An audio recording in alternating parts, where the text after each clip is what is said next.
Torej, glede na to, da je Bistrica ob Sotli razvojni indeks nekje 0,6, kar je med najnižjim razvojnim indeksom v državi, seveda za nas to ne pomeni dobro. Torej, v bistvu je malo čudna slika, ne? Občina jemlje tistim, ki so v bistvu najbolj revni in daje mestnim občinam nekoliko več sredstev. Pa to ni v redu, zato ker gre v bistvu za majhen denar, ki ga nam vzamejo, s katerim pa mi zelo veliko naredimo. Mi smo zdaj pravzaprav kar nekaj težav na račun te vlade, pa je to moja vlada, ker sem pač glasoval za to vlado.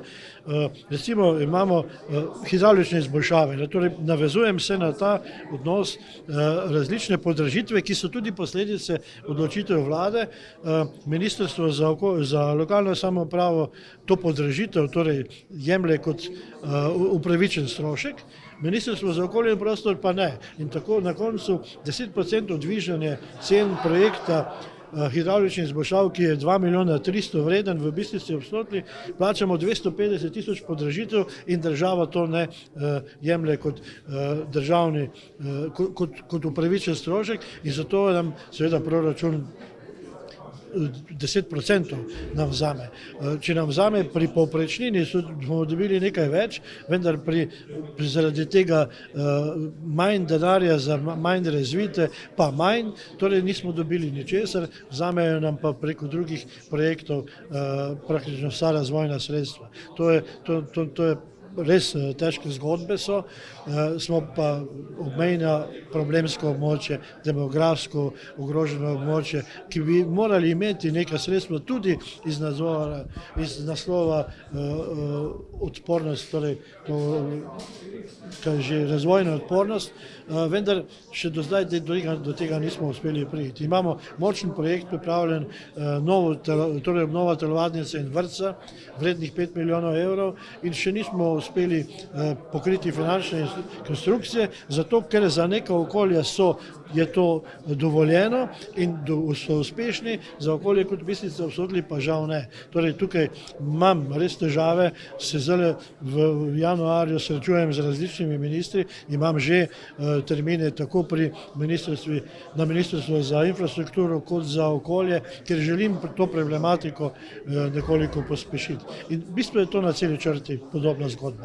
Mogoče znate povedati, koliko predstavlja odstotkovno proračuna vaše občine, povprečnine in ostale sredstva? Torej, več kot polovico sredstev je povprečnine.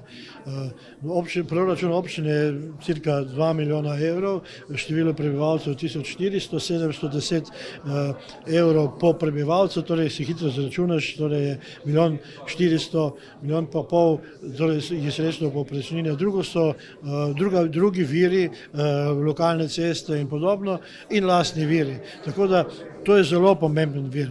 Predvsem je pa zelo pomemben vir bil ta 23. člen včasih za razvojne projekte občine in seveda za nerazvite.